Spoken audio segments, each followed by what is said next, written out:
E por que você dedicou um tempo? Porque você passa 12 anos sentado com a bunda na cadeira da escola e ninguém para te falar isso. Não tem uma aula, olha, nós temos a aula hoje vai ter matemática, português e tem definição de propósito. Não tem isso.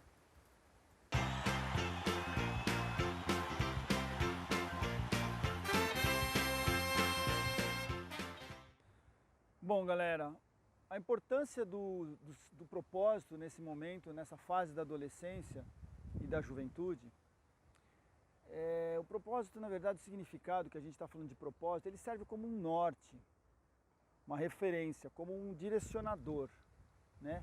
E isso ajuda e facilita você escolher as suas decisões.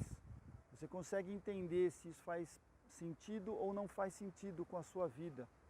Se você parou em algum momento para analisar, e para viver, e para estudar, e para sentir qual é o seu propósito, tudo que você faz, em tese, tem que ter sentido com isso, né? Se você colocou que você vai para aquele lado, nada que me leve para um lado diferente vai fazer sentido comigo. Porque, poxa, eu defini que é para aquele lado que eu vou.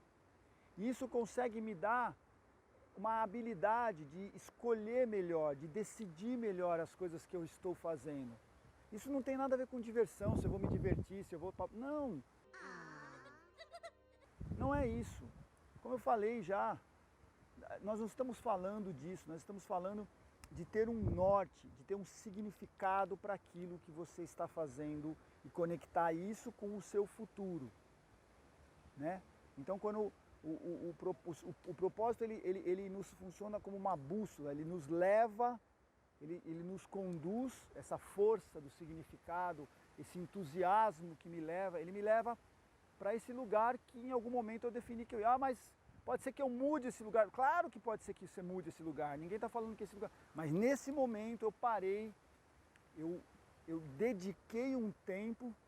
E por que você dedicou um tempo? Porque você passa 12 anos sentado com a bunda na cadeira da escola e ninguém para te falar isso. Não tem uma aula, olha, nós temos a aula hoje vai ter matemática, português e tem definição de propósito. Não tem isso.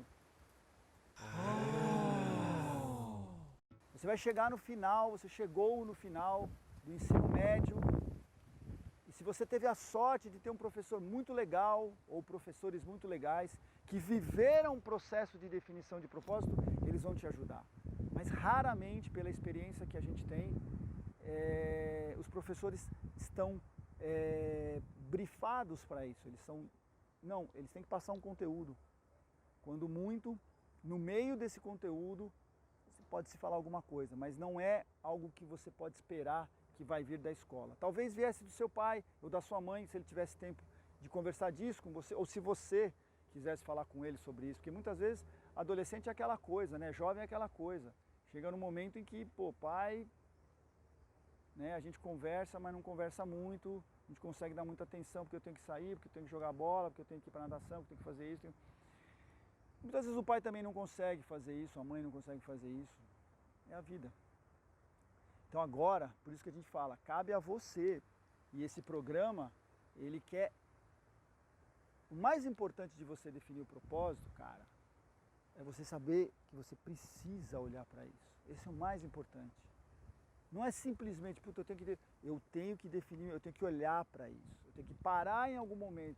Quem que vai me ajudar a fazer isso? Ninguém, você pode fazer isso. Esse vídeo, esse programa pode te ajudar a isso. Ou você quer ainda se aprofundar, legal, dá pra gente conversar mais, dá pra você pedir a ajuda dos seus pais, dos seus professores. Professor, eu quero falar sobre propósito na minha vida. Talvez ele te indique alguém, enfim, mas você tem que ter essa vontade, né? Essa vontade. E isso é uma coisa muito difícil hoje, a gente encontrar pessoas com vontade de fazer as coisas. Aqui cabe uma atenção especial. Existem muitos inimigos da nossa vontade, principalmente porque assim, quando você é jovem, você começa a sua vida, você está cheio de gás, você vai fazer um monte de coisa, mas algumas coisas minam fisiologicamente a sua vontade.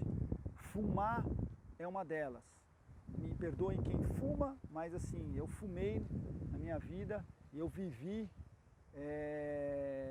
o drama de quem fuma, né? Então o cigarro é uma coisa que mina, né? O tabaco, ele mina a nossa vontade, ele mexe diretamente na nossa vontade. Puta, alguém te fala para fazer uma coisa, porra, não tô afim. Presta atenção, quais são os seus hábitos? O que você adotou como hábito na sua vida? De repente esses hábitos estão roubando essa vontade, né? E ainda assim, quando você se conecta e para, não, legal, eu vou me conectar com o meu propósito. Essas coisas passam a não fazer mais sentido. Essas coisas passam a não fazer mais, porque elas não ajudam mais você a ir na direção do seu propósito. Né? Vamos falar a verdade. O que hoje exige disciplina da gente? Né? São poucas coisas. Né? E esse é um grande ponto também.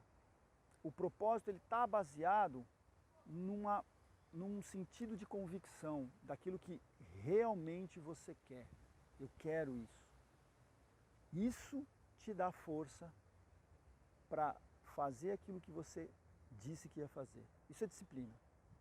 Eu pensei, eu estudei, eu refleti, eu concluí e eu vou fazer. E eu faço. Eu efetivamente faço. Eu não deixo para amanhã. Eu estou com preguiça hoje eu não vou levantar. Não, eu faço. Né? A disciplina é isso.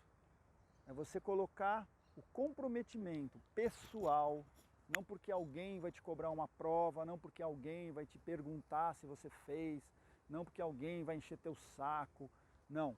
É o teu compromisso pessoal com você, com o seu futuro, com o futuro da tua família, com o futuro dos seus filhos, se você quiser ter filhos, com o futuro desse mundo, desse planeta, com o futuro da tua sociedade. We don't need no education. E você está aí, uma bolinha de potencial prontinha para explodir.